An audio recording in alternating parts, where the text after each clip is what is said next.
about my guest, but I'm a Gen Xer, and so there's a lot of things that I chalk up to the kind of the clash of drama and the clash of baggage that happens, at least for the Gen Xers, because here we are in our 40s and we are dealing with marriages and divorces and child custody battles and women who haven't gotten pregnant yet. And so there's these infertility issues and there's these in vitro fertilizations and all of these things that happen that we are trying to negotiate while we're trying to develop new relationships at the same time. Ouch! So I have a relationship coach, author, expert here, Jay Hurt, and he is going to help us sort through all of this. And by the end of today's show, he's going to join us for the first hour, but by the end of today's show, we're going to have these relationship issues completely resolved, right? Most definitely. Welcome, Jay. Thanks for joining us today. Thank you for having me, Dr. Pamela. I appreciate it. I look forward to our conversation. Yes, me too. There's so much to cover, and for those of you who are joining us on Facebook Live, thanks for joining us. We're looking for all your wonderful comments and everything that you have to say. We'll try to incorporate them today. And Jay also has a book here, and in 9 Tenets of a Successful Relationship. So for those of you who are checking this out, you might want to check this out. Would you mind telling us a little bit about what you do and also how this book came to fruition? Absolutely. So what I do, I'm a relationship strategist, right? And to me that means helping people build successful strategies for healthy relationships. I would say my mission statement is I'm trying to create more nuclear families, especially in the Black community, because I think that's where our empowerment starts, and that's where we really begin to change lives and change our communities by having more nuclear families, growing up, doing things the right way, where we have less of those challenges that we have to deal with right now with single parenthood and the divorce rate and all that type of thing. So that's my thing, right? And so how this kind of came to be, it was a while back, maybe 10 years ago or so, that people started asking me for relationship advice, right? And I'm not really, growing up, I wasn't really the relationship guy. I was into sports, and I went to school for recording industry, so I was into music.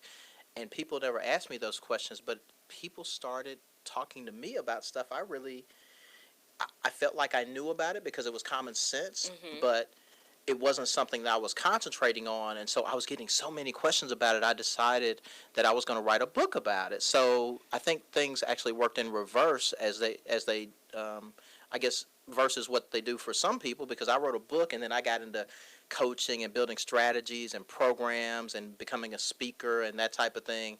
The book came first. The book came first. Yeah, and that's actually how it started for me as well. The book, but that was because I love to write. I don't know if that's the case for you. I've always been a writer, and so I've always known it was coming. Didn't always know the speaking and all of that was going to follow down the line. So yeah, that happened for me as well. I'm a blogger as well. I write for different sites around the web, like blackandmarriedwithkids.com, for example, and that type of thing. So yes, I am a writer. And it just all kind of, I would say I'm a Christian, so I would say God just kind of ordered my steps. I love that. So it's just sort of all kind of bubbled out of the passion that you already have. Right. I love that. So you use the term nuclear family, and this is something I've never heard that term since Sociology 101 in in college, and I remember that distinctly, having an entire session on that.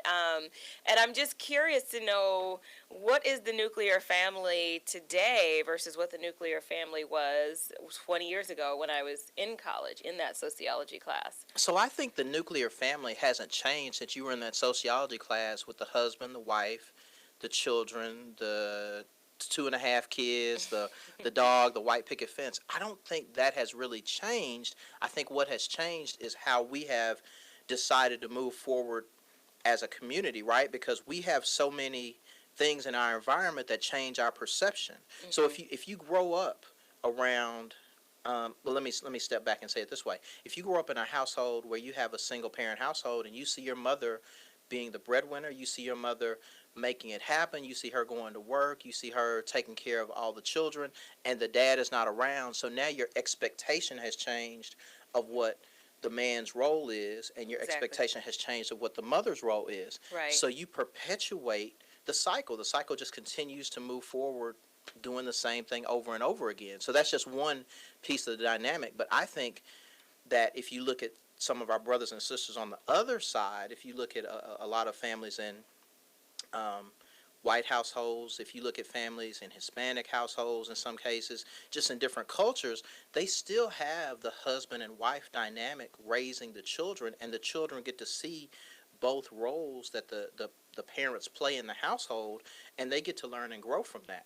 So they see a totally different dynamic. They see a totally different upbringing than a lot of our kids see, especially not only in our community from a race standpoint, but in our community, in our landscape here where we live. Yeah, and we'll have to talk about where we live here Right. in Atlanta, Georgia. But we'll be right back. This is really good information, and stay with us on the Live Exchange.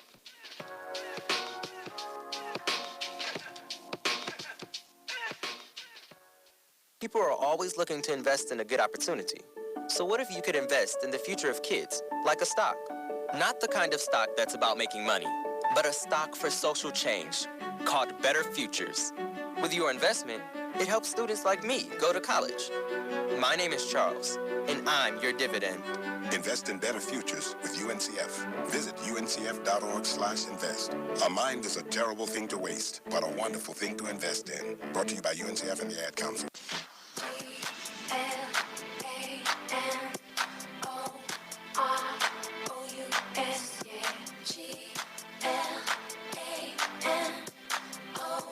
I am an American soldier. I'm a warrior and a member of a team. I serve the people of the United States and live the Army values. I will always place finish first. I will never accept defeat. I will never accept defeat. I will never quit. I will never leave a fallen comrade. I am disciplined. I am disciplined. Physically and mentally tough. Trained and proficient in my warrior tasks and drills. I always maintain my arms, my equipment, and myself. I am an expert and I am a professional. I stand ready to deploy, engage, and destroy the Enemies of the United States of America in close combat. I am a guardian of freedom and the American way of life. I am an American soldier. I am an American soldier. I am an American soldier. There's strong, and there's Army strong. See what it takes at GoArmy.com. JBT 700 Miami Circle 30324. It's not a chain, it's a chain reaction. Invest $49 a month at a real gym. For more info, go to facebook.com/Jeans Body Tech.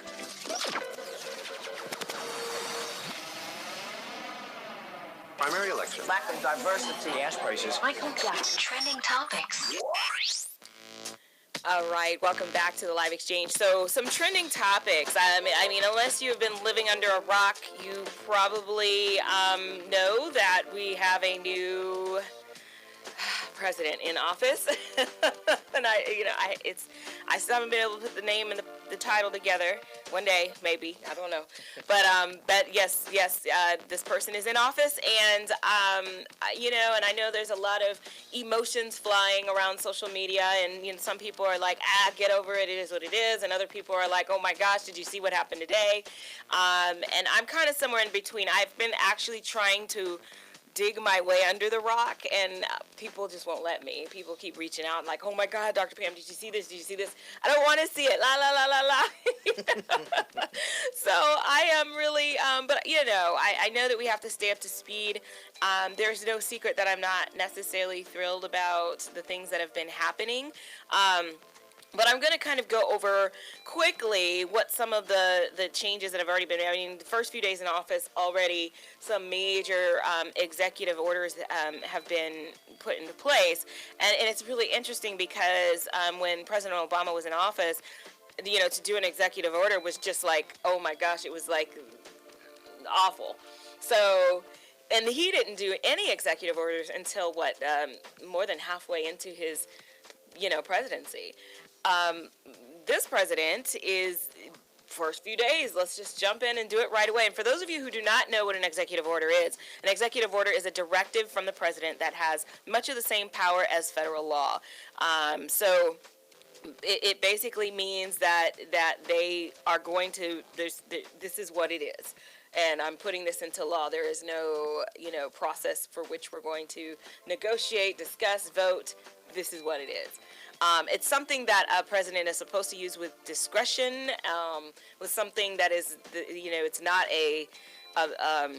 it's immediate. It needs to happen because, we're on the verge, and I can see why the forefathers, founding fathers put that in place, because sometimes there's an emergency, there's a dire issue in which we need to be able to trust our president to make a decision. Well, here are the executive orders that have been put in place. You be the judge whether or not these were so dire that they need to happen the first few days of the presidency. The first is the Affordable Care Act rollback. And so this is aimed at rolling back Obamacare, and the order directs agencies to waive, defer, grant exemptions from, or delay implementation of any provision or requirement of Obamacare, which, by the way, President Obama has embraced the term Obamacare, because he said, if you put my name and care together, yes, I do care. So it was first used to be derogatory. He has claimed it back as something that's positive. The second one is immigration. Trump made the biggest splash when he signed 2 executive orders codifying 2 of his major campaign pledges to build a wall at the southern border and to cut federal spending to quote-unquote sanctuary cities, which don't enforce federal immigration laws. So he's immediately clamped down on that. Supreme Court, he announced that he would reveal his pick for the Supreme Court justice during his second week in office. And this is a lot of this via tweet, by the way, is how we are getting these announcements. The look on your face, Jay, is absolutely priceless. You could jump in if you have, spit it out, whatever. Sometimes the look on your face is enough. Yeah. Okay, reducing regulations and, to roll back burdensome regulations on small businesses and manufacturing, expediting infrastructure projects, and we have, I don't know if this is including the pipeline project in North Dakota, which is just awful. Abortion, and that is saying that taxpayer dollars being used to fund non-governmental organizations, including providing counseling or referrals to abortion, for advocating for access to abortion services in our country. No more of that. Voting rights. And this is debunking the claim that 3 to 5 million votes were cast illegally, and robbing him of an election. So, it just seems like he's wavering on that, because at one point he had said, I am asking for a major investigation into voter fraud, including those registered to vote, and saying there's all this fraud, but then at the same time he says he won fairly. So I don't know. And then withdrawing from TPP, which seems really major. TPP is the Trans-Pacific Partnership Trade Agreement, and it directs U.S. trade representative to this initiative to begin pursuing, whenever possible, bilateral trade negotiations to promote American industry and protect American workers. Blah blah blah blah blah blah blah blah blah. So lots of stuff happened in this 1 week. When we come back, we're going to get back into relationships, unless Jay wants to chime in on any of this exciting news, or we could just get back into relationships. I'll chime in with one question. Okay, all right, when we get back.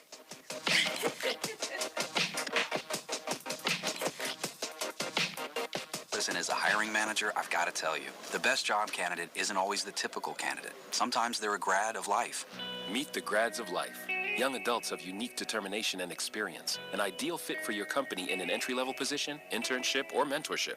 They might not have every qualification you typically look for, but they're exactly who your company needs. Sometimes the best candidates aren't the ones you're used to. Go to gradsoflife.org to learn how to find, cultivate, and train this great pool of untapped talent. Brought to you by the Ad Council and gradsoflife.org. People are always looking to invest in a good opportunity.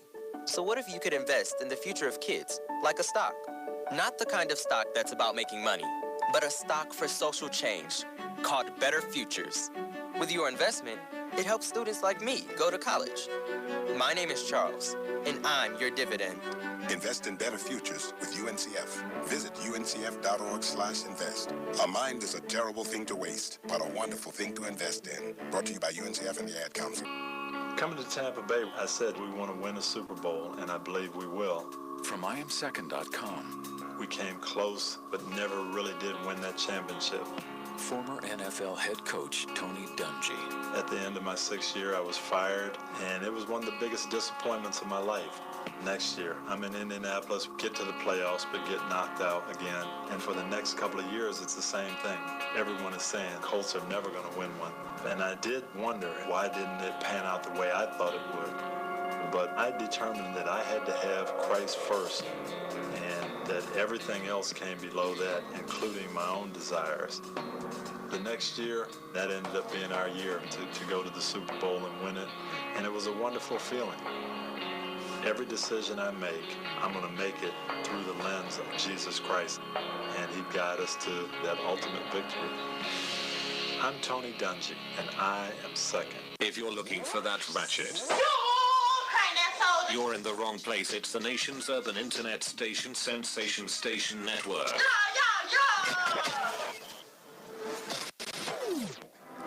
All right, welcome back to the Live Exchange. I'm Dr. Pamela, and I have here with me Jay Hurt, and we just went over some trending topics, and really primarily focused on the executive orders that got passed this week by Donald Trump, and ooh, I said it. And we have come up with some hashtag names over the break for those of you who weren't there, who couldn't hear. The dude. Hashtag the dude. Hashtag that dude. That dude. That dude. I have a friend, Shauna. Shout out to you, Dr. Payne. He's the fool. So it's hashtag the fool. Anytime she refers to anybody, anything he's doing, she says, so here's what the fool did again today. Bless his heart. I don't know. So I have one question. Okay, what's your question? I have one question about our trending topics, and my question is, so if, gosh, I have a hard time saying it too, but I'm going to respect the office of my President Trump. Okay. So if President Trump and his administration investigated to see if there was voter fraud, which I think if there is voter fraud, he should investigate if he has a suspicion of that. Absolutely. And if he finds out that there's voter fraud and that those votes were cast for him and they caused him to win the election because they were in states that pushed him over the top in the Electoral College, would he then step back and rescind the results of the election and award the results to Hillary Clinton and her administration? No. Okay. Absolutely not.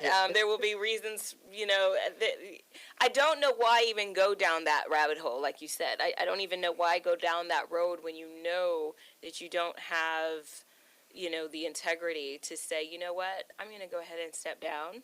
And that's not going to happen. So, in my opinion, but I agree. Yeah.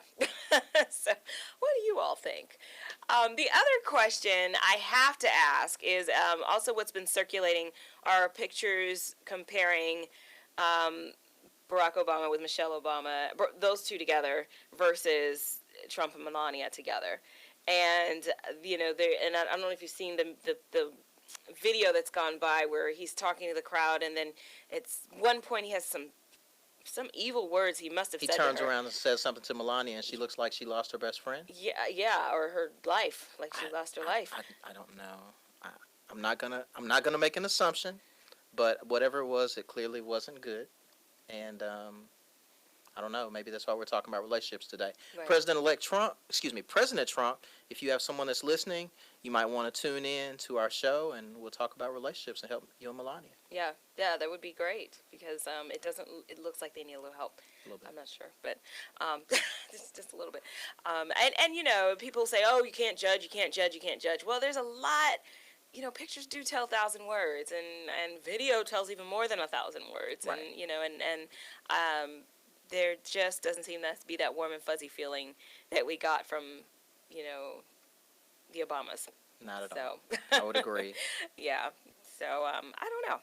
Well, we're talking relationships, and one of the things that you mentioned, and we talked about right before the break, or a couple breaks ago, was the nuclear family, and right. I asked the question whether or not it's different than it was in the past, and I really, and I don't know, maybe we need to be talking generations, because perhaps for the generation that is just starting to develop families and all of that, they may have more of a nuclear family, household situation.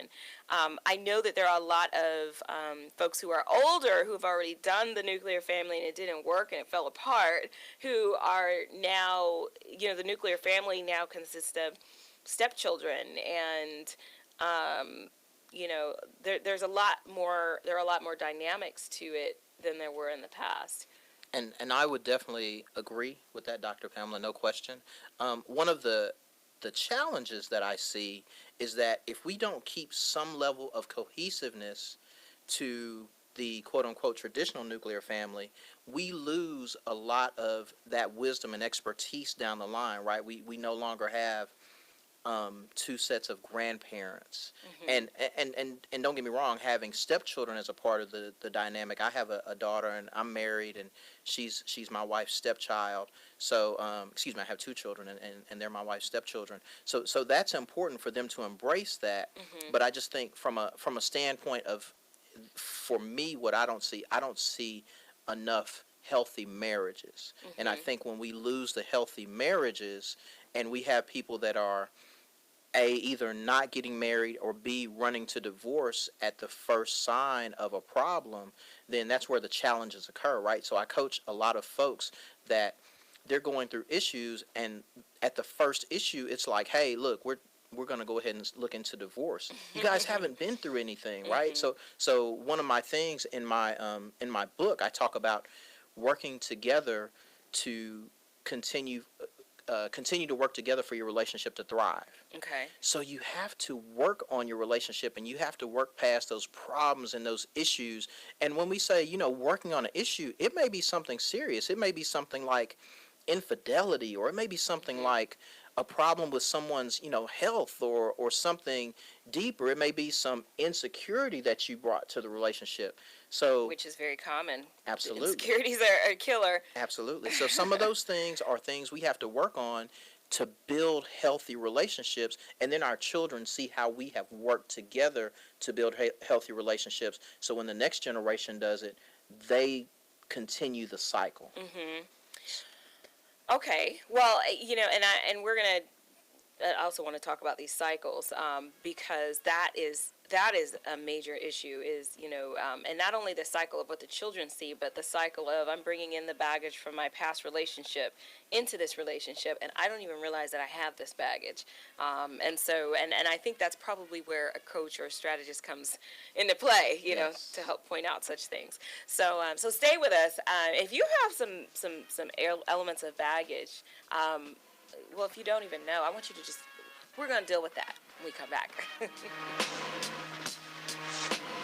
Great leaders aren't born. They're made, and not just anywhere. They're made in special places by special qualified trainers in places like the Academy of Creative Coaching. The Academy of Creative Coaching is an international certification program with courses in health and wellness coaching, spiritual coaching, relationship coaching, executive coaching, life coaching, and cultural competency coaching. Courses are online, hybrid, or face-to-face. The Academy of Creative Coaching is empowering coaches to empower the world.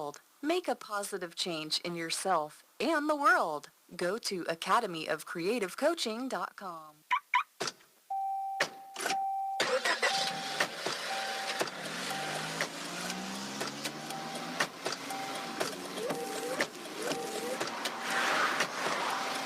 Driving has a rhythm all its own.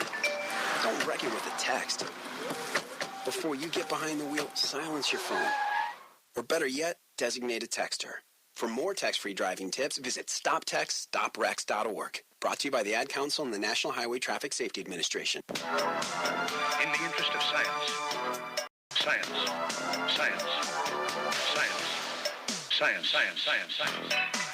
Okay, so today's research is about cheaters and how cheaters operate. Oh, wow. Yes, because, it does happen. These things happen, and there's strategy behind it, whether or not they even realize there's strategy behind it. Cheaters use, according to a study, cognitive tricks to rationalize infidelity. And You have to. I mean, anytime you're doing something that you know isn't cool, isn't right, you have to kind of play tricks with your mind to convince yourself that, okay, it's not that bad. So this is, kind of how that works. So this was originally published in the Conversation, a publication called the Science Conversation, and then later published in the Scientific American. But most people believe that they are moral and good, and they also believe that cheating on a partner is wrong. So this is looking at how cheaters live with themselves after infidelity. And it's dissonance theory. And dissonance theory predicts that when individuals' thoughts and behaviors are inconsistent, so their thought is this isn't right, but their behavior is, but I'm doing it. Something has to give. So if you want to kind of give, have an example, think about why anybody would be a smoker these days. We understand that smoking, we know what smoking does. We know that it's linked to cancer. We've heard the term cancer sticks. A smoker knows this, but they still rationalize smoking. And they rationalize it by saying, well, I don't really smoke that much. Or, well, my grandma smoked 2 packs a day and she's fine. And so you hear the same kind of rationale when it comes to cheating and doing other things that are not healthy. So cheating to a relationship, I would say, is what cigarettes are to the lungs.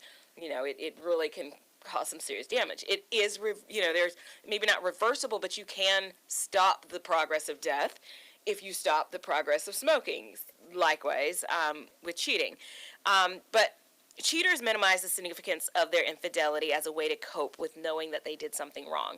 So the authors of this study, they propose that cheaters feel bad about their indiscretions. They do have that guilt, but they try to feel better by reframing their past infidelities as uncharacteristic or out of the ordinary behavior. This is not who I am. This is just something that happened because of X, Y, or Z. The results show that participants who are made to feel unfaithful had more negative emotions than those in the faithful condition. So I'm faithful, but this just happened. It was just something that happened, but I'm faithful. Those made to feel unfaithful were more likely to report that they did not like themselves. So they experienced discomfort about their infidelity, and they also tended to downplay the infidelity, reporting that it was not important and it did not represent who they were. So people know that infidelity is wrong, but some people still do it, and when they do, they feel pretty bad. So they have to come up with ways to make themselves feel better. So that's the research. What are your thoughts about that? So people know what they're doing is wrong, but they have to come up with ways to make themselves feel better. I think that is a facet of many parts of our lives, that we're looking for ways to do what we want and then justify it. Right. Right. So I think from the cheating standpoint, generally it depends on this is kind of more of a general rule. Everything is specific, especially when we get into coaching folks. But generally, men cheat for there's something missing at home from a physical standpoint. Or there might be something missing from the relationship that there's some issue that's pulling him away, that he's saying, okay, for example, he may just want to relax when he comes home, but he feels like his wife nags him or something like that, right? And he goes to this other situation, and this woman doesn't. She lets him just kind of be himself and kick his feet up and do that type of thing. And his wife may meet 80% of what he needs. Well, and likewise in Fences, his reasoning wasn't even about her. Right. It was about who he had to be in that household versus who he got to be outside of the household. Right. That's exactly right. And then for women, on the other side of the coin, generally there's something missing from an intimacy standpoint. So not necessarily the sex, but there's something deeper, right? She's missing something in him, like he's ignoring her or he's taking her for granted. And I'm only speaking from the folks that I've coached, right? So that's what I see. So it's true that you can justify it, but I think at the same time, if we stop and start taking responsibility and accountability for our own actions and think about what we do before we do it, we realize it's really up to us. It's a decision. It's not it's not something we just fall into, literally and figuratively. See, and I know a lot of women, and I don't know if a lot of men understand how common it is for women to step out on them. And Right. and I know a lot of women who consciously make the decision, and they say, I am consciously making this decision, and I am proud of this decision because this is me taking my power back. Right. So we're going to come back on that note. So stay with us.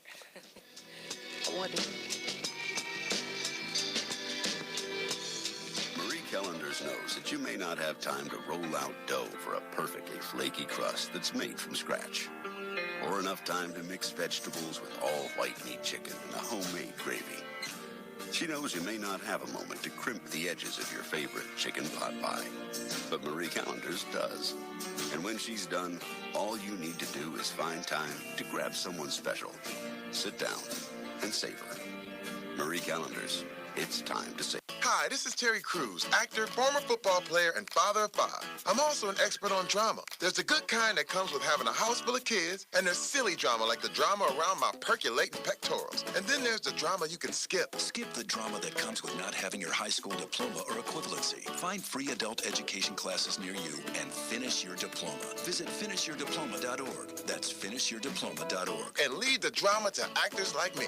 Brought to you by the Dollar General Literacy Foundation and the Ed Council. And so a new American industry has been born. Sensation Station Network. All right, welcome back to the Live Exchange. I'm Dr. Pamela, and we are talking about love and relationships and dating and all of that fun stuff. And there's just so much to cover. We only have Jade for the first hour, so trying to pull out as much as we can. And but before we went to the break, I was talking about how when women cheat. So I have the inside, and I'm sorry, ladies, if I'm like giving away, the secrets here. We give away the secrets, so you should give away the secrets too. But no, see, that's what we're so great at. We let you guys give away the secrets, and then we just sit and smile, smile and nod, like, okay, baby. But so one of the secrets is that we're pretty slick in what we do, and I can't say I didn't when I was married, but I see a lot now, and we're pretty slick, and and I think a lot of people. You said that it's a choice that we make, and true, and the women that I know, it's a choice that is proudly made and is made as a way of, and we're talking about cheating, by the way, of taking your power back and standing on your own 2 feet. And it may not even be that the husband was awful. It may just be that you got into a situation when you were really young and you realized this isn't it, and I'm stuck and I'm trapped, and I need to find my power somewhere. I need to find, me again. And that happens a lot. So I think, and this is something I think, especially in our community, that we don't talk to folks enough, right? So I think it can be extended friendships, but I really think from a mental health standpoint, right? So talking to therapists, talking to coaches, yes, and really taking ownership of where we are, right, as opposed to saying, you know what, he's tripping. And I just saw this dude the other day that's got this 6-pack, and I'm going to holler at him. No, I think if we take ownership of where we are and what we want out of our relationship, as opposed to trying to skirt the issue and going to get that 20 or 30% from someone else, then we can grow. And we can have the 50-year, the 40, 50, 60-year marriages like our parents and grandparents had, right? Can I cut you off? Absolutely. So when they had their 50, 60-year marriages, what we're finding now... They weren't perfect. There was some stuff that they kind of just stuffed under the blanket or between the sheets, and it was just not pretty. I'm talking abuse. I'm talking other families that the husband has in other places and all kinds of stuff that the wife we just didn't speak up back then. Right. And I think so... Even with that, and folks didn't speak up, you're right, because I know someone who has a family and has another family down the street, still to this day. Yeah. But I think if we talk through those things, we can still have the longevity of a relationship and the passion and the great things in a relationship. It's not going to be a cakewalk, right, but we can work through them if we get other people involved that are well, let me make sure and add a caveat to that.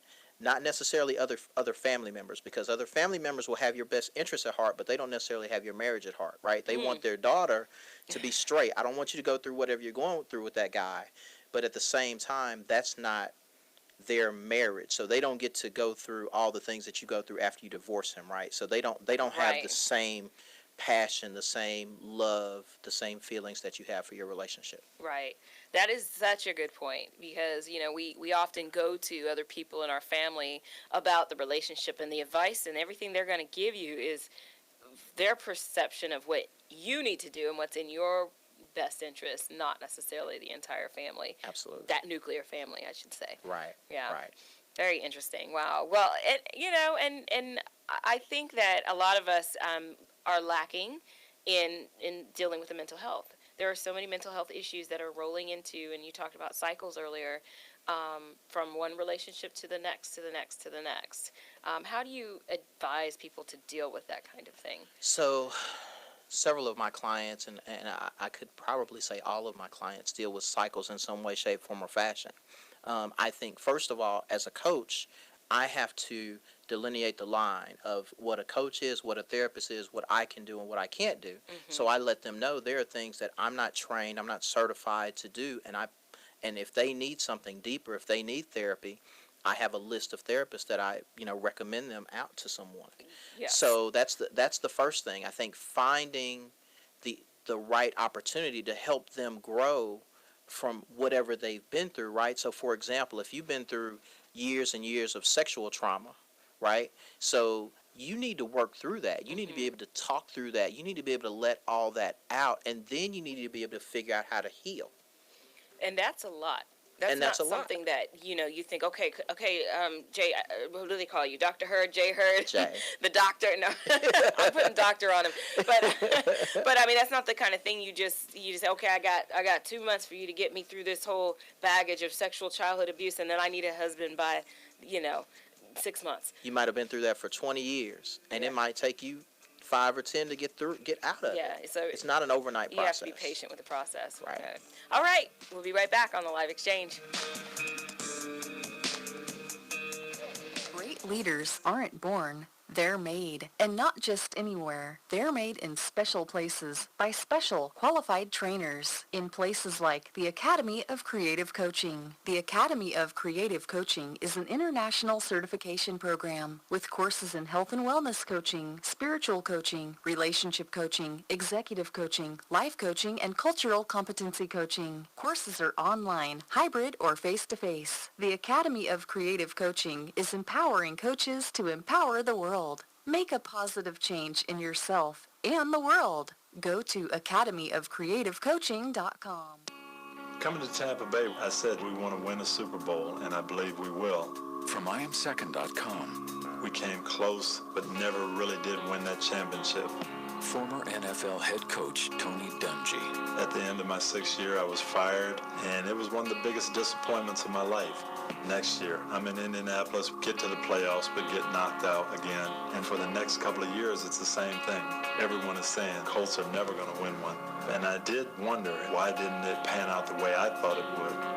But I determined that I had to have Christ first, and that everything else came below that, including my own desires. The next year, that ended up being our year to go to the Super Bowl and win it, and it was a wonderful feeling.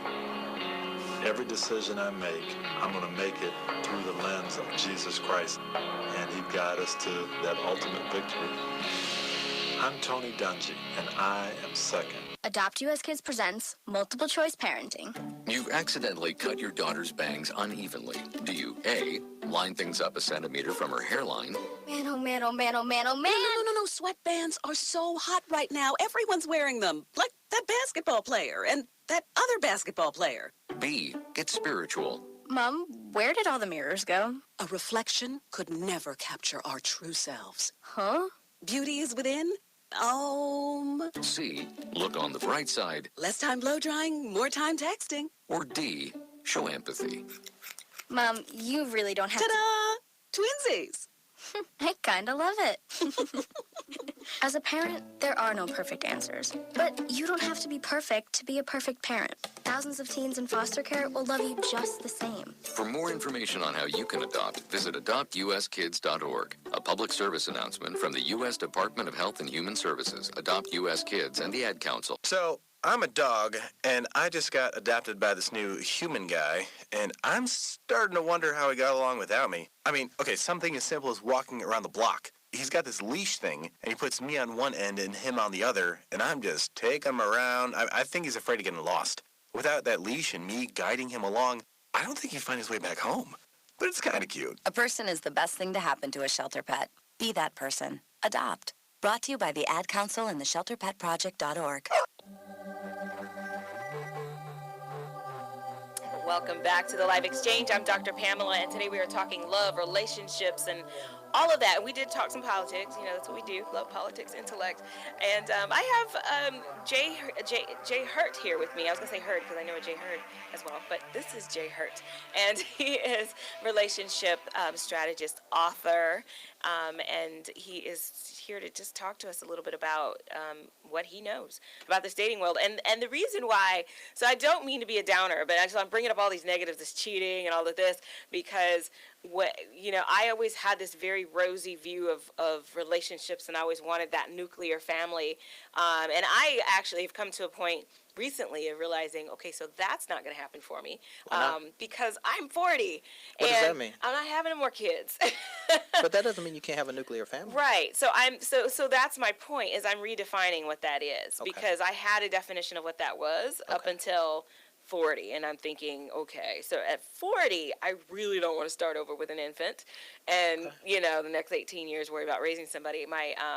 And so I've really had to redefine that, and have come to terms with, okay, it's not always rosy in the way you think it's going to turn out.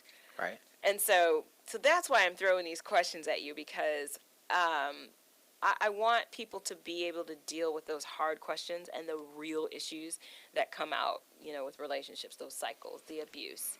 Yeah, so that's definitely understandable. I want to talk a little bit about what you just said about kind of redefining what that looks like. So I think a nuclear family does have some flexibility in what it is, right? So it's not necessarily two people that get married, then have children, then their children have grandchildren, and that's just that's what I thought it was supposed to be. Right.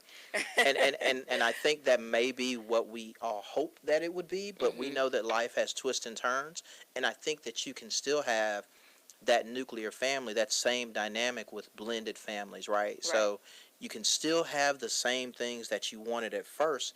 It's just building the building blocks may be a little bit different, right? So if you have someone, I know, for example, that you have a beautiful daughter. Thank you. And if you have someone that comes in and becomes your fantastic, awesome husband, he can still be, in many ways, a father figure to your child, right?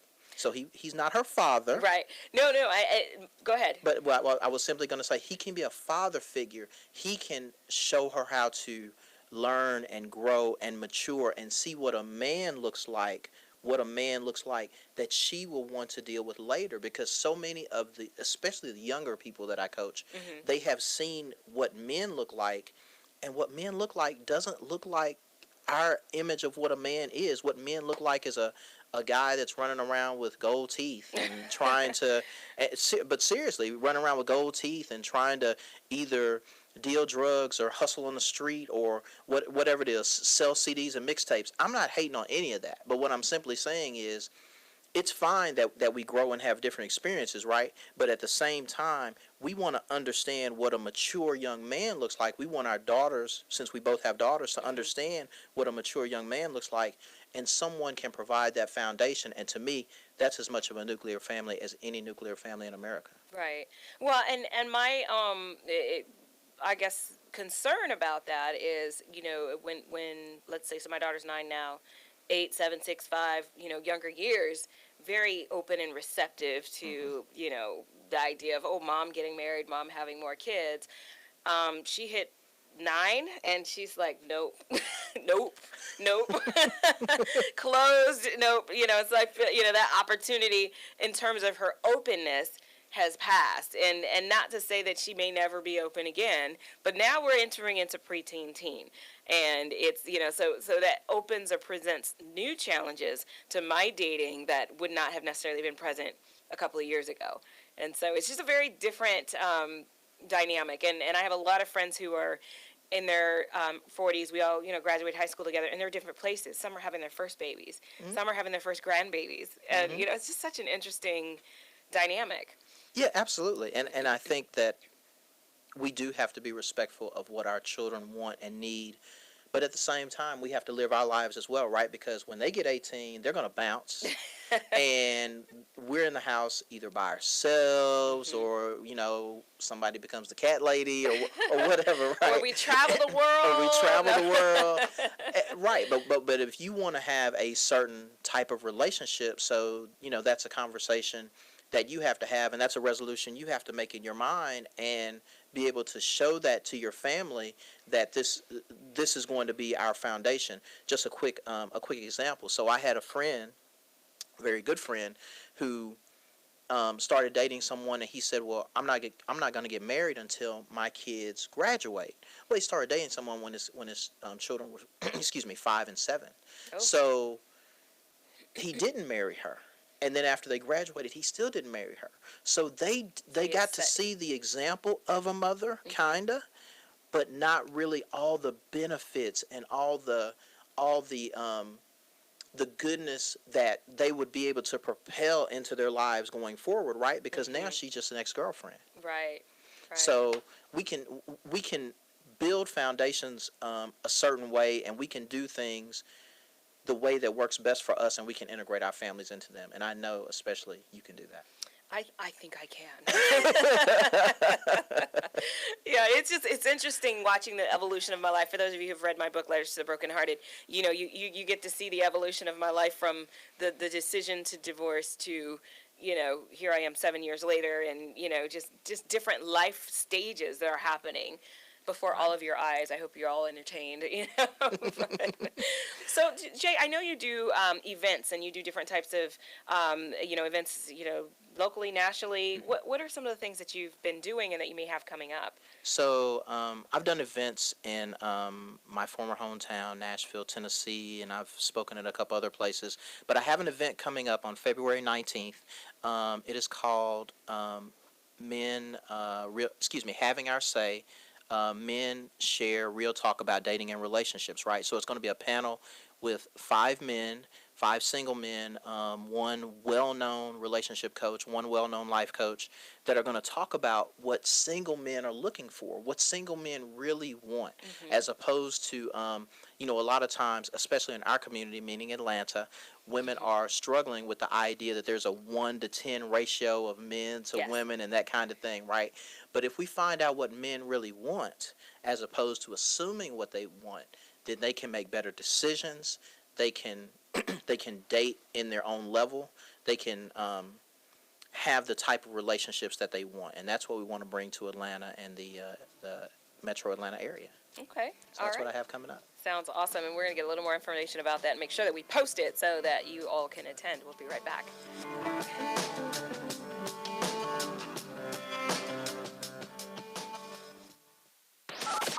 Now we come to the special feature of our program. Sensation Station Network. All right, welcome back to the live exchange. We are at the top of the second hour, and thank you so much for joining us. I have here with me Jay Hurt, author, relationship strategist, and there's another title. Am I missing it? Speaker. He speaks. And so he has this book here, The 9 Tenets of a Successful Relationship. Check it out. Where can they get it? They can find that anywhere books are sold, right? That's what's on every commercial. Books are sold. Barnes & Noble, Amazon, All of that. Okay. Lots of other places too. Sounds great. That is the beauty of the web today, is that we have everything at our fingertips. So Absolutely. check it out. It's the 9 Tenets of a Successful Relationship by Jay Hurt. And we are talking about love, relationships, and the current state of how that is here in the United States and America and really, heck, the world. So where is this event, and what is the date, time, location? I know you said it's the 19th. Okay. So again, the event is Having Our Say, men, excuse me, having real talk about dating and relationships. It is at the Cobb Energy Center over in Smyrna, Georgia. It's on February 19th from 6 to 8. And there will be fun and beverages, and we're going to have a good time. Awesome. He's bringing water, right? Is that the Yeah, beverage? it's going to be some type of adult beverage. Exactly. Water. No. Water. No, but yes, please definitely come out to that. I definitely would love to be in the room, so I'm going to make plans to be there myself, and maybe we'll have some live footage from the live exchange if Jay will allow so. Absolutely. So, any final words before you take off? He's going to have to leave us. If you missed him, you're going to have to rewind it. No, I just really appreciate you having me on. Yes. I hope I get another opportunity to come on. I just Absolutely. love this platform, and I think, I guess my last word is just continue to try to do something different.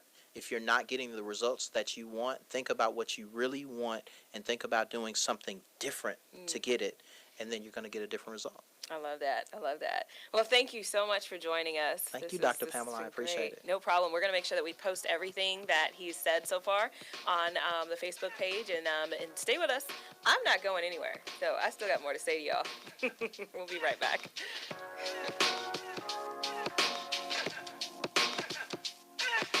Great leaders aren't born. They're made, and not just anywhere. They're made in special places by special qualified trainers in places like the Academy of Creative Coaching. The Academy of Creative Coaching is an international certification program with courses in health and wellness coaching, spiritual coaching, relationship coaching, executive coaching, life coaching, and cultural competency coaching. Courses are online, hybrid, or face-to-face. The Academy of Creative Coaching is empowering coaches to empower the world. Make a positive change in yourself and the world. Go to academyofcreativecoaching.com. Listen, as a hiring manager, I've got to tell you, the best job candidate isn't always the typical candidate. Sometimes they're a grad of life. Meet the grads of life.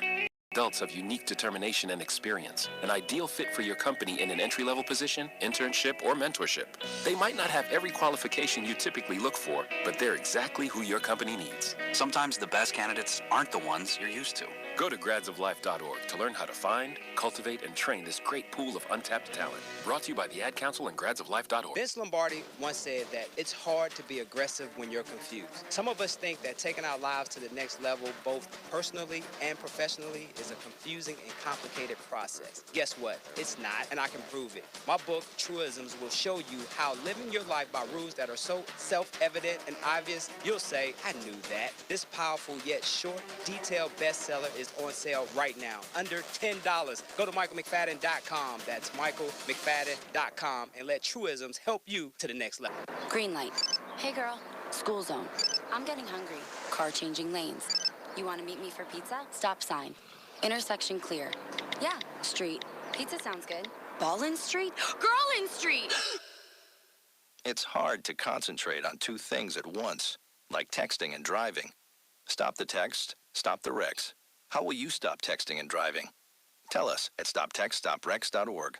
Brought to you by the National Highway Traffic Safety Administration and the Ad Council. Vince Lombardi once said that it's hard to be aggressive when you're confused. Some of us think that taking our lives to the next level, both personally and professionally, is a confusing and complicated process. Guess what? It's not, and I can prove it. My book, Truisms, will show you how living your life by rules that are so self-evident and obvious, you'll say, I knew that. This powerful yet short, detailed bestseller is on sale right now, under $10.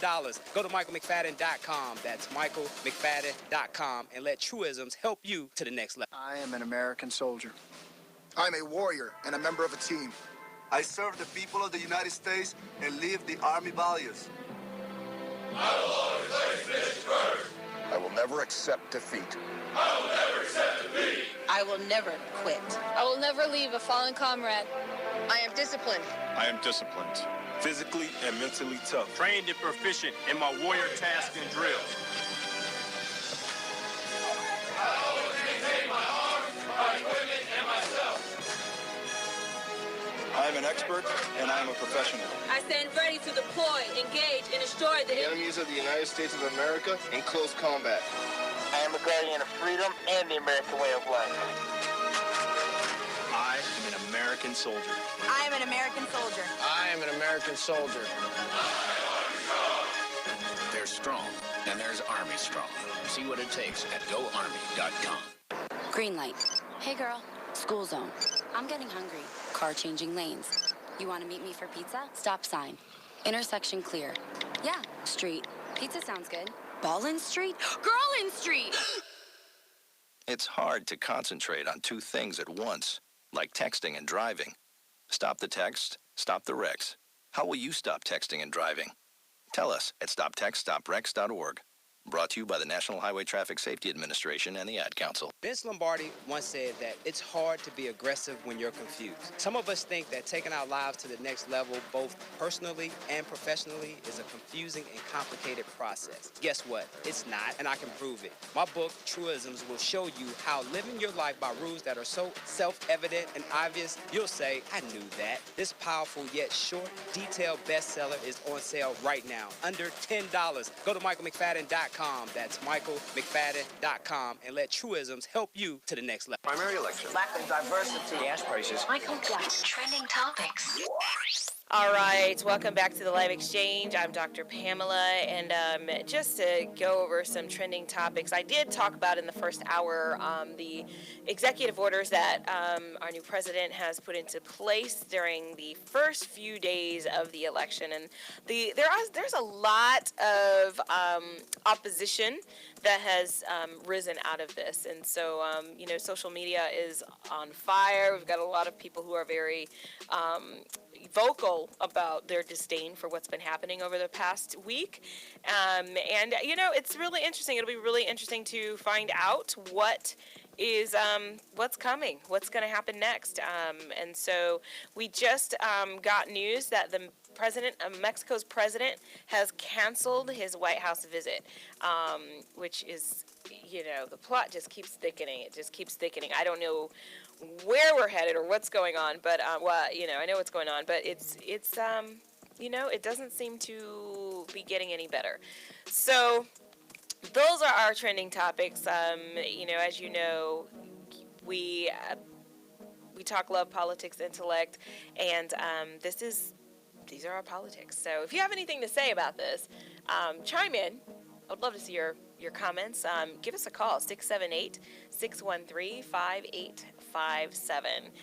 So today we are talking about the current state of relationships, love, dating, and I had here with me Jay Hurt, who is a relationship strategist, and he's written a book called The 9 Tenets of a Successful Relationship. And before he left, he had to take off. He was here for our first hour, so if you want to check him out, go get our rewind when the show's over and check out our second hour if you are looking at Facebook Live.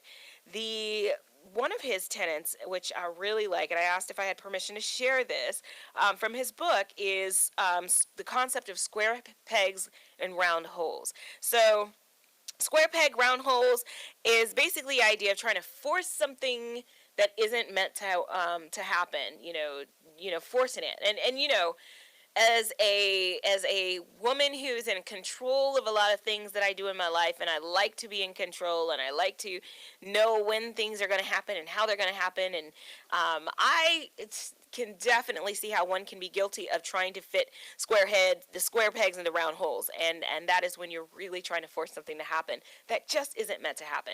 So how do we make sure that we are allowing things to flow? So my word for 2017, I don't always do the word thing. I always have some kind of sets of goals and that kind of thing, but the word that I've really been kind of going with is flow. And that is so important because I have had a lot of experiences with relationships, and not necessarily just romantic relationships, but relationships with friends and family, where I'm trying to force it. I'm trying to make it work. I'm doing everything in my power to bend over backwards just to make sure that the other person is happy and that they are, they see the value in me, and and hopefully they'll reciprocate that at some point. Well, folks, according to Jay Hurt, that is something that you want to let go. If you are trying to force and push, and it's a situation that just doesn't match, that doesn't work. So an example that he gives is, for example, if you live in two different cities across the country, one person is on the East Coast and one person is on the West Coast, and the two of you know that distance really is a deal breaker because you need somebody who's present, because you need that attention, because perhaps physical touch is one of your love languages. If you try to force this East Coast, West Coast relationship, knowing that distance is a deal breaker, that is trying to fit a square peg into a round hole. So it's really is, will one of you move, or are you both going to still try to fight and make this thing work when you both know that it's not, good for you? Another example, square peg, round hole, is if, you are a neat freak and you just, everything has to be in order and has to be organized, and the person that you're seeking to date or spend the rest of your life with could care less about that. And not only are they not a neat freak, but they are also just nasty. There's just not even about things being in order. They're just not sanitary. That is that's a deal breaker. And so for you to try to change this person and say, well, I'm going to make them into a neat freak, I'm going to make them be like me, that is, again, an example of trying to fit a square peg into a round hole. So are there examples in your life where you have seen this happen, where you've tried to do the same? I know that has been the case for me. And when that is the case, it's so important for you to be able to look at yourself and analyze the situation and be very honest with yourself about what needs to change. And, of course, there are situations where we have to change. There are situations where we want our relationships to make us better. Hopefully every relationship you have is one that in some way empowers you, strengthens you, helps you grow. And if that's the case, then that's a great thing. But if it's something that is compelling you to change into somebody who you just simply are not, and probably should not be, then that's something to really pay attention to. And also, it's important to pay attention to whether or not you are trying to do this to somebody else who's in your life. So I really like this concept of square peg, round holes. It's really is something that I know that I have been guilty of, and it's something that we really should pay more attention to as we're entering into our relationships. Because when we, a lot of times the reasons why divorce happens is not necessarily because, something happened and we're going to get divorced, but it also has something to do with the fact that we didn't pay attention to the things that were happening while we were dating. We didn't pay attention to the things that were happening as we're considering marriage. And we may have sugar-coated some elements of the relationship that really did not need to be sugar-coated. It's like trying to put sugar or frosting on a cockroach. Now, some of you may like cockroaches, but if you don't like cockroaches and you try to put sugar on it, that's not going to change the fact that it's a cockroach. So we have to pay attention to these things as we are going into relationships, because when we do that, we realize what is really before us and what we really can and cannot handle. For those of you who are aware, I do an event. I've been doing this event, Women, Wine, and Wisdom, for the last, 4 years around the country. And this Friday, February 4th, here in Atlanta, we're going to be doing Women, Wine, and Wisdom, and we are going to be talking about a lot of these issues. We're going to be looking at relationships on this show for the next 2 weeks, and hopefully that'll lead us right into Women, Wine, and Wisdom right before Super Bowl Sunday. And this is an event for men and women. Women, Wine, and Wisdom, and especially men, because we need y'all in the room so that we can hear your perspective on these relationships. So with that said, we're going to go to break, and we'll be right back with Dr. Pamela's Love Notes. Listen, as a hiring manager, I've got to tell you, the best job candidate isn't always the typical candidate. Sometimes they're a grad of life. Meet the grads of life. Young adults of unique determination and experience. An ideal fit for your company in an entry-level position, internship, or mentorship. They might not have every qualification you typically look for, but they're exactly who your company needs. Sometimes the best candidates aren't the ones you're used to.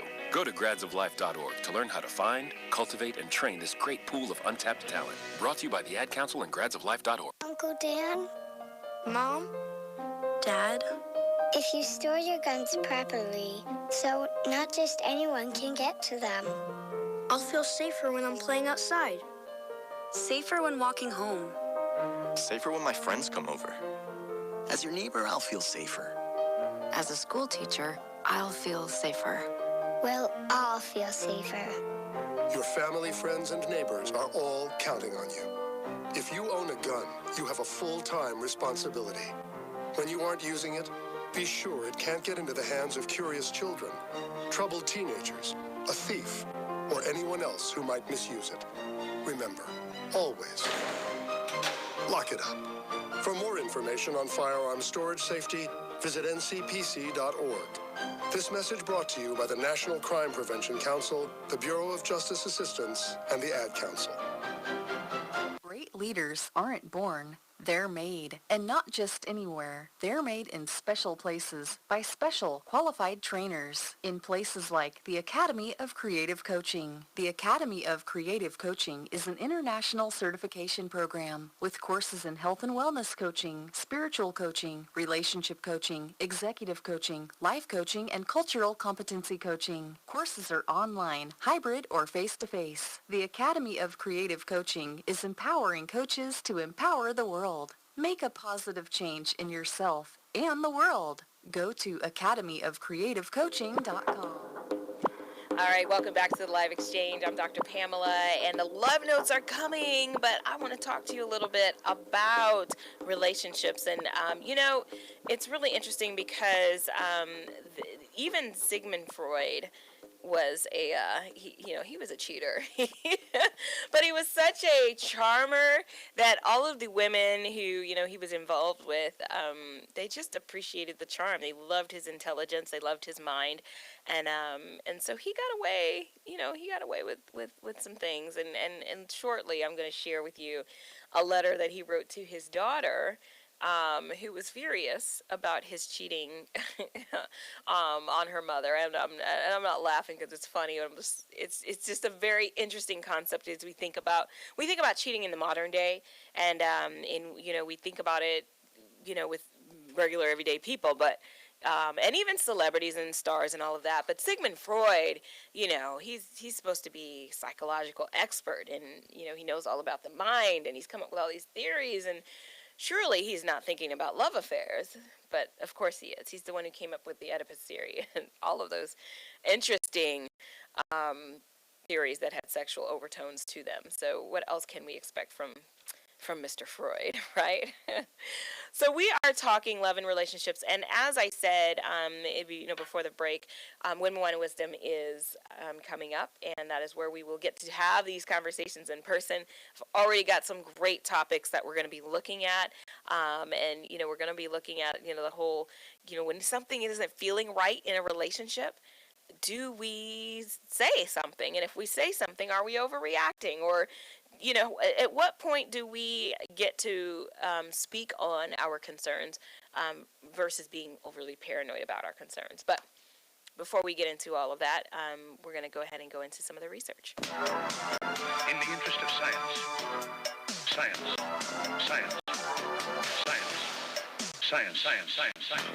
Okay, so the theory that I'm going to talk about is, it is one actually that was conceptualized by our Sigmund Freud. And Sigmund Freud, it's called psychological projection. And it's a theory that in which humans defend themselves against their own unconscious impulses or qualities, both positive and negative ones, by denying their existence in themselves while attributing them to others. So it's projecting. It's saying, whatever what's really going on with you, you're basically accusing somebody else of having that experience. And so Freud believe that projection did not take place arbitrarily, but it was seized on and exaggerated. And so it exaggerated an element that already existed on a small scale in the other person. So you see yourself in the other person, and then you exaggerate it and you blow it up because, God forbid, somebody sees that in you.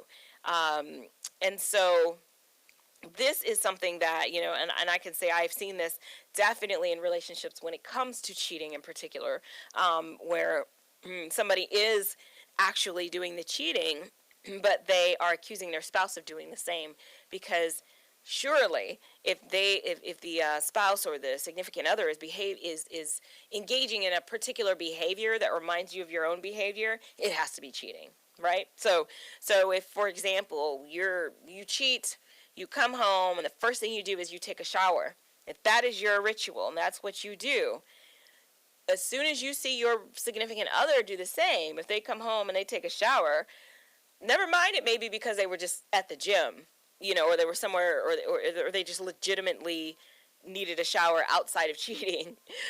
Your first assumption is going to be that they must be cheating too, because what's going on inside of you is magnified, and you more easily see that exact behavior, or you assume that exact behavior is happening with the other person. So psychological projection is something that is very common. We see it in relationships, and here are some of the ways that it manifests. It manifests as victim blaming. So the victim of someone else's accident or bad luck is criticized, and saying that the victim is at fault for having attracted the other person's hostility. And so we see this a lot when with sexual assault. Why was she wearing that? How was she walking? Did she lead him on in some kind of way? We see it with police brutality. Did he resist arrest? Was he on drugs? Did this happen? Did that happen? What did he do to deserve to, be attacked by the police officer? So victim blaming is one way that psychological projection manifests. And what's really interesting is that if we look at police brutality, for example, and we look at victim blaming in that particular case, when somebody is quick to blame the victim, if this is psychological projection, you have to wonder what is going on in that person who's doing the blaming that is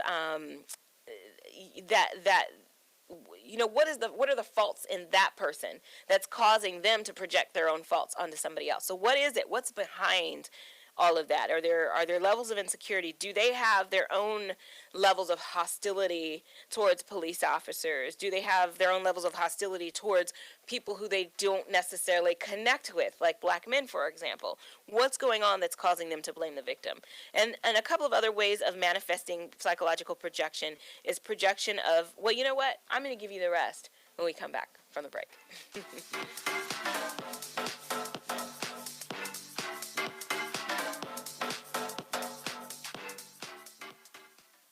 Hi, this is Terry Crews, actor, former football player, and father of 5. I'm also an expert on drama. There's the good kind that comes with having a house full of kids, and there's silly drama like the drama around my percolating pectorals. And then there's the drama you can skip. Skip the drama that comes with not having your high school diploma or equivalency. Find free adult education classes near you and finish your diploma. Visit finishyourdiploma.org. That's finishyourdiploma.org. And lead the drama to actors like me. Brought to you by the Dollar General Literacy Foundation and the Ed Council. Hey, Teddy, why is investing important? Most people have goals that they're trying to reach in life that has something to do with growing their assets. That's a problem that we have in our community because we don't take enough risk to actually grow our assets to meet our expectations. So how does Parish Capital help me? I see myself as a world-class investor. I've been doing this for over 20 years. I'm here to bring a transparent, low-fee strategy so people understand what they're getting into when they invest. A dollar today is not worth the same as a dollar tomorrow. You can go to my website at parishcapital.com or call us at 800-618-1940. Invest your money. Ignore the noise, stay focused, and prosperity be unto you. Green light. Hey girl, school zone. I'm getting hungry. Car changing lanes. You want to meet me for pizza? Stop sign. Intersection clear. Yeah, street. Pizza sounds good. Ballin Street? Girlin Street! It's hard to concentrate on two things at once, like texting and driving. Stop the text, stop the wrecks. How will you stop texting and driving? Tell us at stoptextstopwrecks.org. Brought to you by the National Highway Traffic Safety Administration and the Ad Council. Hi, this is Terry Crews, actor, former football player, and father of 5. I'm also an expert on drama. There's a good kind that comes with having a house full of kids, and there's silly drama like the drama around my percolating pectorals. And then there's the drama you can skip. Skip the drama that comes with not having your high school diploma or equivalency. Find free adult education classes near you and finish your diploma. Visit finishyourdiploma.org. That's finishyourdiploma.org. And leave the drama to actors like me. Brought to you by the Dollar General Literacy Foundation and the Ed Council. People are always looking to invest in a good opportunity. So what if you could invest in the future of kids, like a stock? Not the kind of stock that's about making money, but a stock for social change called Better Futures. With your investment, it helps students like me go to college. My name is Charles, and I'm your dividend. Invest in better futures with UNCF. Visit uncf.org/invest. A mind is a terrible thing to waste, but a wonderful thing to invest in. Brought to you by UNCF and the Ad Council. Well, you'll see what happens. Sensation Station Network. All right, welcome back to the Live Exchange. I'm Dr. Pamela, and I, right before the break, was talking to you about psychological projection theory, which is was posited by Sigmund Freud, and and it manifests, and this is basically projecting your own issues onto somebody else. So they must have done this for XYZ reason, when really that is what is going on within yourself. And so people, so the ways that in which this manifests is, I mentioned victim blaming first. The second one is projection of marital guilt. So this is thoughts of infidelity to a partner may be unconsciously projected in self-defense onto the partner in question, so that the guilt attached to the thoughts can be repudiated or turned into blame instead. So this is very much like the example that I just gave with somebody who is cheating or whatever issues are going on within a marriage. The blame is placed on the partner, but what's going on with the partner is really a reflection of what's going on within the person placing the blame. So, so we tend to not see our own blind spots. It's like that scripture that says, you've got the plank in your eye, you're trying to pick the speck out of somebody else's eye. And that's exactly what that is you're looking at somebody else's perceived issues, which may not even be a major issue. Because it's such a major issue within you. It's such a huge thing that you're battling, and you may not even know it, that you see that in everybody else that's around you. Another one is bullying. A bully may project his or her own feelings of vulnerability onto the person who they are bullying. So somebody who is bullied, somebody who is a bully may feel that they are ugly, they're not attractive. Even if to the rest of the population, they are very attractive, they may have a perception of themselves that they are not attractive. They may not feel beautiful or strong or talented. And so that is the very thing that they're going to pinpoint in somebody else, to target and to make fun of. And this is a way of, whether or not it's conscious or not, it's a way of masking or putting the attention elsewhere. So, the true source of negativity is ultimately almost always, found in the bully's own sense of personal insecurity or vulnerability. Where there is a bully, there's an insecurity. I know that this would be very interesting to examine with our current president. I know that in a lot of cases he has been called a bully, and I would be very curious or very interested in knowing where some of those insecurities may lie. Now, some of that actually kind of creeped out this week. In the news, I saw a headline that said that he is very much disgruntled or disheartened that that the numbers weren't as high for turnout for him, and that people aren't seeing him or perceiving him as a real or a legitimate president. And so apparently, from what I've heard, that is actually causing him some turmoil and some frustration. And so somewhere in there is an insecurity. And so, I do believe this theory or this idea that says that where there is a bully, there is some level of insecurity that's there. let's see. So there's also projection of general guilt. This is a where somebody may be making false accusations of others. And there's not necessarily anything specific, but they're just making general accusations of guilt. They just look guilty. I just don't trust them. I just don't know why. And that also can be a reflection of you may not be a trustworthy person. You may not be a fully honest person. Now, we're not talking about instinct. I'm not just talking about, intuition. I'm talking about just you just unfairly or without any kind of positive reasons, just not trust. I think they're up to something. They just look suspicious based on your own possible prejudices.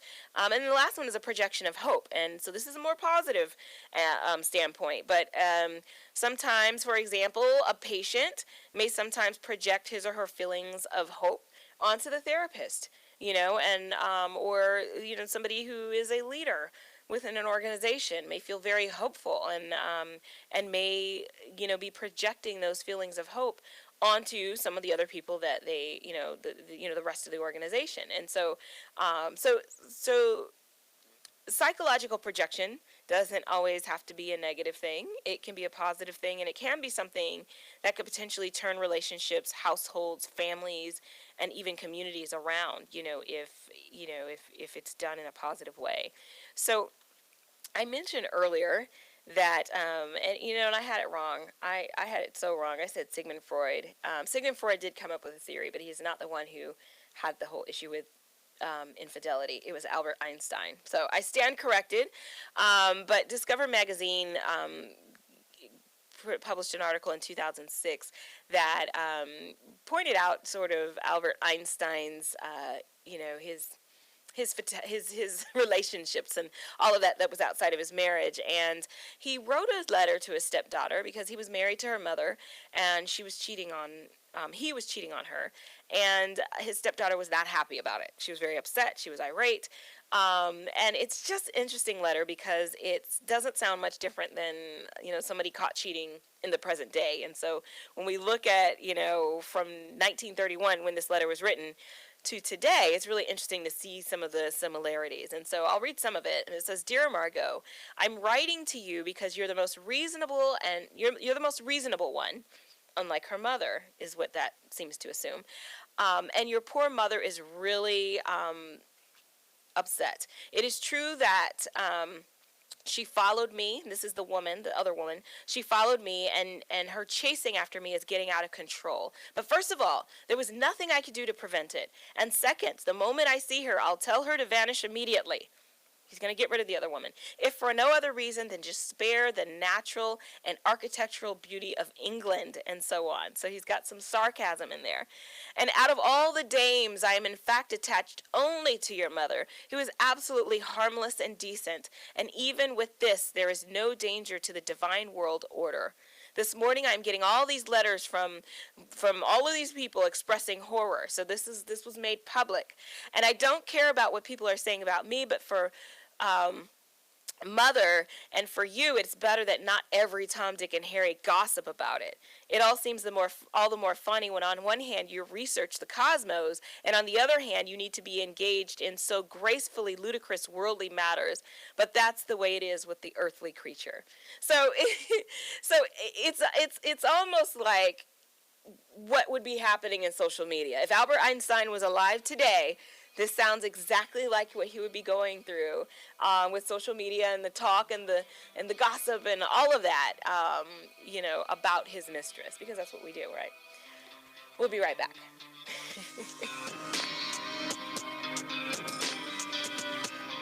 People are always looking to invest in a good opportunity. So what if you could invest in the future of kids, like a stock? Not the kind of stock that's about making money, but a stock for social change, called Better Futures. With your investment, it helps students like me go to college. My name is Charles, and I'm your dividend. Invest in better futures with UNCF. Visit uncf.org/invest. A mind is a terrible thing to waste, but a wonderful thing to invest in. Brought to you by UNCF and the Ad Council. Hi, this is Terry Crews, actor, former football player, and father of 5. I'm also an expert on drama. There's the good kind that comes with having a house full of kids, and there's silly drama like the drama around my percolating pectorals. And then there's the drama you can skip. Skip the drama that comes with not having your high school diploma or equivalency. Find free adult education classes near you and finish your diploma. Visit finishyourdiploma.org. That's finishyourdiploma.org. And leave the drama to actors like me. Brought to you by the Dollar General Literacy Foundation and the Ed Council. Uncle Dan? Mom? Dad? If you store your guns properly, so not just anyone can get to them. I'll feel safer when I'm playing outside. Safer when walking home. Safer when my friends come over. As your neighbor, I'll feel safer. As a school teacher, I'll feel safer. We'll all feel safer. Your family, friends, and neighbors are all counting on you. If you own a gun, you have a full-time responsibility. When you aren't using it, be sure it can't get into the hands of curious children, troubled teenagers, a thief, or anyone else who might misuse it. Remember, always, lock it up. For more information on firearm storage safety, visit ncpc.org. This message brought to you by the National Crime Prevention Council, the Bureau of Justice Assistance, and the Ad Council. All right, welcome back to Live Exchange. I'm Dr. Pamela, and we're talking about love, relationships, and all of that wonderful stuff. And Chris Smith, I saw your comment that the psychological projection theory he's saying is very similar to Weiner's attribution theory. And you know what? We're going to use that one next week. We're talking relationships again next week, and so we're definitely going to have to incorporate that one into that conversation because I looked it up and I love it. It's a very, very applicable theory to many aspects of our lives, particularly relationships. So that was a great one. Thank you for checking us out today, Chris, on Facebook Live. And this is on the Sensation Station Network's Facebook page for those of you who want to join us there. Also, if you'd like to give us a call at 678-613-5857. And I'd love to hear your thoughts, your feedback. Otherwise, keep on posting those comments on Facebook.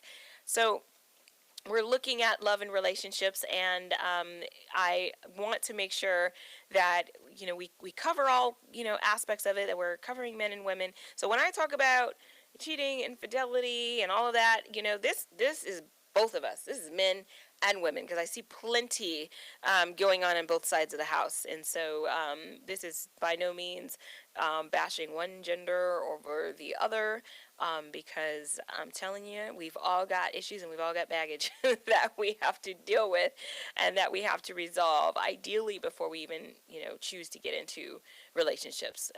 Often, I actually, see it more often than not that we don't really want to deal with those issues.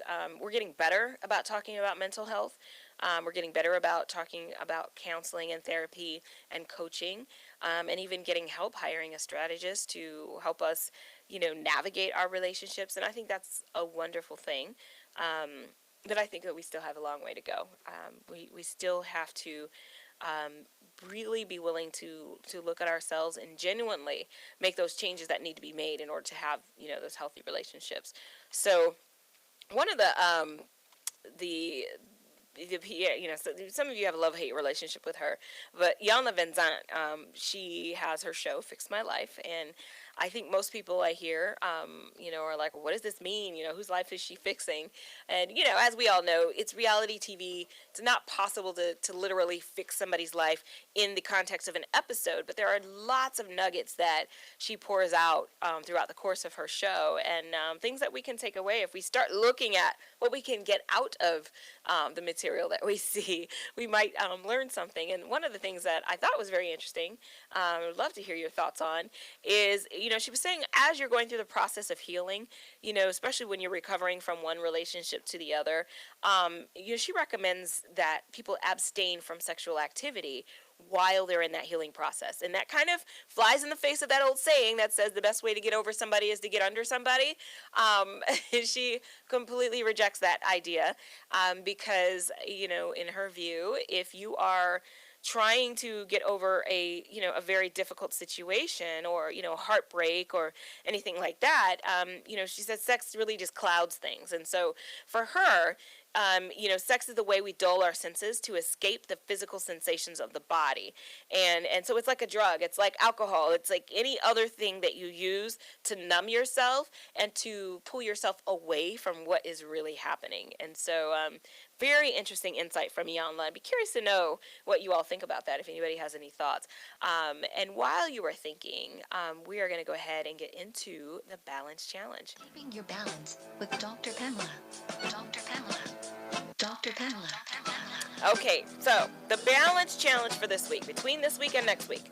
And actually, we can make this a 2-week challenge because I want to hear your results when you come to Women, Wine, and Wisdom in 2 weeks on February 4th here in Atlanta. Your challenge is to study a positive relationship. So there are definitely highs and lows when it comes to relationships, right? As we know, there are no perfect relationships. Some have overcome infidelity, financial hardships, loss of loved ones, infertility challenges, you name it. All kinds of stuff.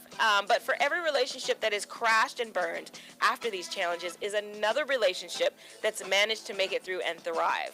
So what I want you to do is to find a relationship that has managed to thrive. And, it doesn't mean they're perfect or they have no problems, but they have been committed to building and growing from these challenges. So what I want you to do is interview them. I want you to become the researcher. What can you learn from these couples? Sit them down, have dinner with them, invite them over. It can be one of the, it doesn't have to be both of them. It could be the man or the woman or the, depending on whether it's a heterosexual relationship or not. Pick one of them and talk to them and find out, what is it that they overcame? What almost made them quit? If you don't have questions in mind, here's some other ideas. What kept them going? What are their role models? Like, who are their role models? Who do they look up to? Who do they model their relationship after? What strengths did each of them contribute to the relationship? What superhero do they perceive their partner to be? So there's so many examples of failure, hopelessness, pain, and destructive behaviors in relationships. We have to be proactive about uncovering the other stories that exist out there that point to how relationships are successful. So that is your homework for this week on the Balance Challenge. We'll be right back.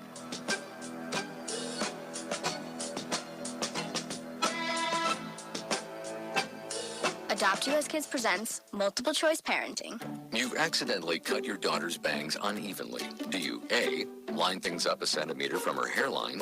Man, oh man, oh man, oh man, oh man. No. Sweatbands are so hot right now. Everyone's wearing them. Like that basketball player and that other basketball player. B, get spiritual. Mom, where did all the mirrors go? A reflection could never capture our true selves. Huh?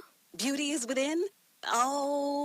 C, look on the bright side. Less time blow drying, more time texting. Or D, show empathy. Mom, you really don't have Ta-da! Twinsies! I kinda love it. As a parent, there are no perfect answers. But you don't have to be perfect to be a perfect parent. Thousands of teens in foster care will love you just the same. For more information on how you can adopt, visit adoptuskids.org. A public service announcement from the U.S. Department of Health and Human Services, Adopt U.S. Kids, and the Ad Council. Marie Callender's knows that you may not have time to roll out dough for a perfectly flaky crust that's made from scratch. Or enough time to mix vegetables with all white meat chicken and a homemade gravy. She knows you may not have a moment to crimp the edges of your favorite chicken pot pie. But Marie Callender's does. And when she's done, all you need to do is find time to grab someone special. Sit down and savor. Marie Callender's, it's time to savor. So, I'm a dog, and I just got adopted by this new human guy, and I'm starting to wonder how he got along without me. I mean, okay, something as simple as walking around the block. He's got this leash thing, and he puts me on one end and him on the other, and I'm just taking him around. I think he's afraid of getting lost. Without that leash and me guiding him along, I don't think he'd find his way back home. But it's kind of cute. A person is the best thing to happen to a shelter pet. Be that person. Adopt. Brought to you by the Ad Council and the ShelterPetProject.org. This is big business. This is the American West. Sensation Station Network. See ya. All right, welcome back to the live. Welcome back to the Live Exchange. I'm Dr. Pamela, and we are talking love, relationships, and all of that. I had Jay Hurd on here with me. He is a relationship strategist, author, and speaker, and he has an event happening here in Atlanta on February 19th, and it's a panel of men who are going to tell us, ladies, what a man is looking for in a woman, and sounds like it could be a very interesting discussion, and so definitely plan on being in the house for that, and it's actually happening at the Cobb Center downtown in Atlanta. So we're going to post more information about that.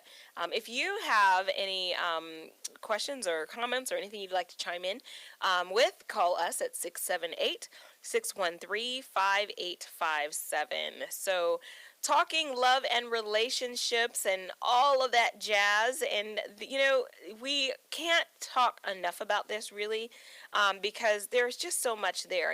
We've got so much baggage that we're carrying, and I think that a lot of us really don't realize it. I know that in my case, I really didn't know some of the baggage that I was carrying into, relationships, and so I had to really drill down, take a look at, and, I really got to the bottom of this by asking myself, how did I get here? And following the path backwards from where I was in that ugly situation to kind of the roots of it. And, at what point did I tell myself that it was okay to accept this kind of treatment? At what point did I tell myself that it was okay to do X, Y, and Z in a relationship when it was against what I actually believe in?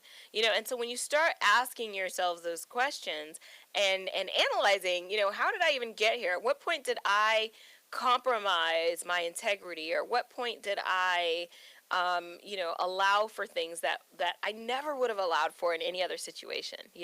There's certain ways you wouldn't let, your children or your mother or your, spouses or not your spouse, but your friends and people talk to you. You have limitations on that, but then you get into a relationship and you allow behaviors that you would never allow in other contexts. You would never allow your boss to walk in and talk to you in the way that perhaps your significant other did, and I don't even necessarily just mean doing a self-assessment in an unhealthy relationship. Sometimes relationships end just because they have come to the end, and that is, and that doesn't mean that there was something wrong with you. It just means that it wasn't the relationship that was supposed to last a lifetime. So that does cause pain. So what do you do at the end of that relationship? You find the pieces of yourself that you that you learned from, that made you better, that made you stronger, and you take all of that into your next situation, or you take all of that and you build yourself as a single person until that next situation comes. So what's really important is being able to parse out, what about that last relationship I was in was very positive. What were some of those things that made me a better person? And then look at those things that you really didn't like that you saw in yourself. And once you're really conscious of those two things, you're able to move forward as a new person, as somebody who benefited from that last relationship you were in, no matter how great or how terrible it was. When you do that kind of assessment between relationships and really on an ongoing basis while you're in a relationship, it allows you to continually grow, because our relationships really should make us better. So every time we experience a relationship with somebody else, whether that is a friendship, whether that is a relationship with your child, whether that's a relationship with your parents, or an intimate relationship with a significant other, if they aren't making us better and they aren't helping us to grow, they really do not serve a functional purpose in your life. Even if they're negative relationships, there are ways for those relationships to help you grow, but you cannot continue in the negativity for too long. So use those negative relationships, grow from them, and move on from them. Okay, so it's really important to be conscious of what your relationships are doing to you, and in fact what you are doing to the relationships that you're in. So staying conscious is absolutely key to your growth and to your health and to your sanity. I keep saying this saying, but I really love it. And I don't know why. Lean In, Sheryl Sandberg, in her book Lean In, had said that one of the most important business decisions that a woman can make is in the spouse that she chooses. Now, I think that this can apply to men or women, but she was really writing the book to women, which is why women are addressed in this particular quote. But that is so key, and I'll say it again, that the most important business decision that someone can make is in their choice of a significant other or a spouse. And that's because that is the source, or could be a major source of your livelihood, or a major source of your disdain for something, and so people who are around us a lot have a very strong influence in how we approach life. So if we are very excited about a business venture that we are embarking upon, and our significant other is highly unsupportive, they don't understand the point of it, and they're tearing us down because of it, it's detrimental to that business venture that we're pursuing. Even if we say, you know what, I'm not going to pay attention to what he or she is saying, I'm going to push forward anyway, I'm going to do my thing anyway. What happens is that you, even as you begin to be successful in what you're doing, the level of resentment that starts to develop between you and your spouse, because your spouse isn't, or your significant other isn't supporting what you're doing, it takes a toll on the relationship. So when you have somebody who's supportive, and whether or not they're in the trenches with you or running the business with you, sometimes it's better that they're not running the business with you, whether or not they're in it with you, if they are supportive and they love what you're doing and they encourage you in what you're doing, that feeds into the energy that you need to really pursue this thing and pursue it well. And so it is so important to make sure that who you have at your side is somebody who can connect with your passion and your purpose and what it is that you're here to do. So I'm gonna give you all a break, because I know I'm talking your ears off, but that's what I'm supposed to do. So we'll be right back. Don't go anywhere.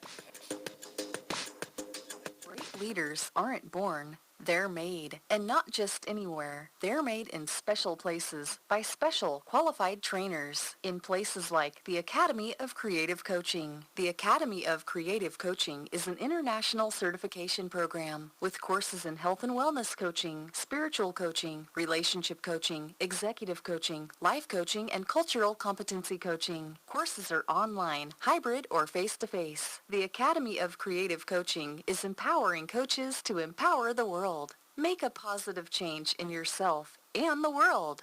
Go to academyofcreativecoaching.com. People are always looking to invest in a good opportunity.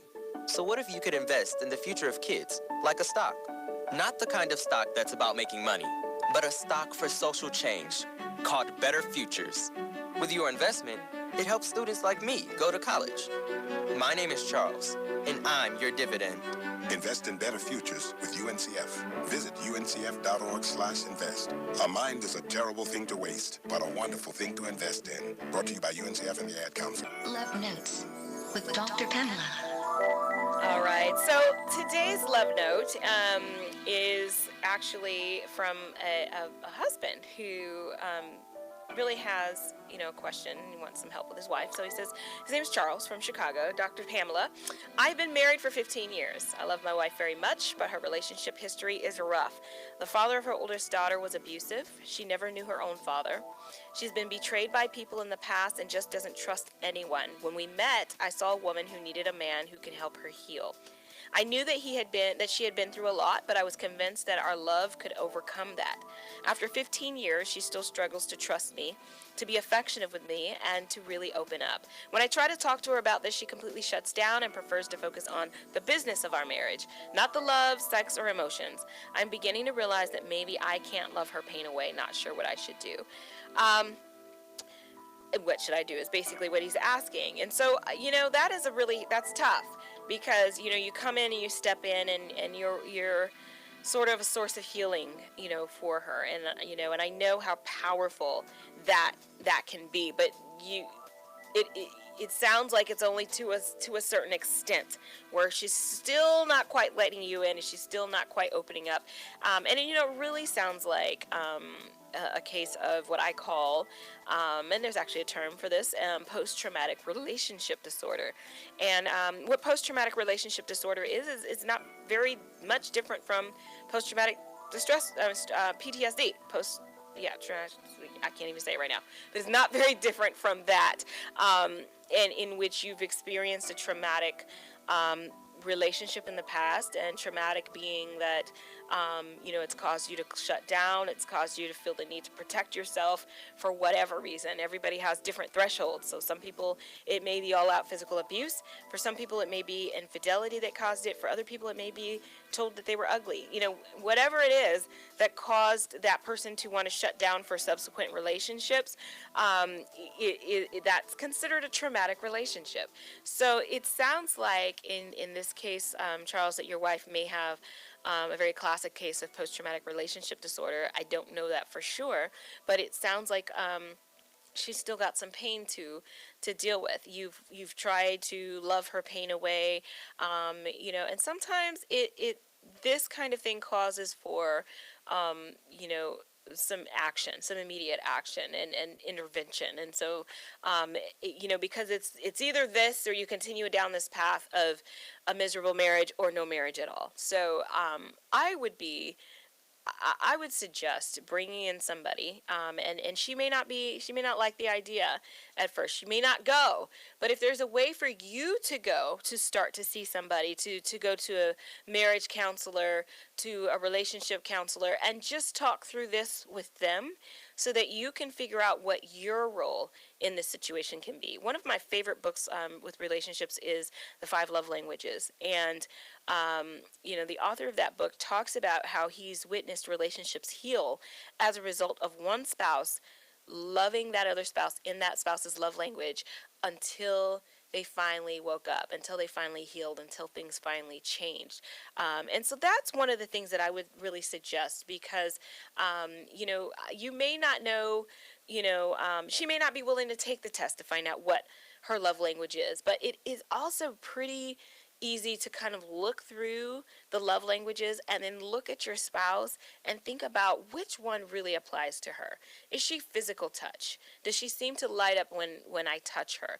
Does she light up when I compliment her? How about when I do acts of service? So think about what those elements, what her love languages what her love language is, and love her in that language, specifically in that language, not your language, not in the language that you would want to be spoken to in, and don't do it with the expectation that she'll reciprocate.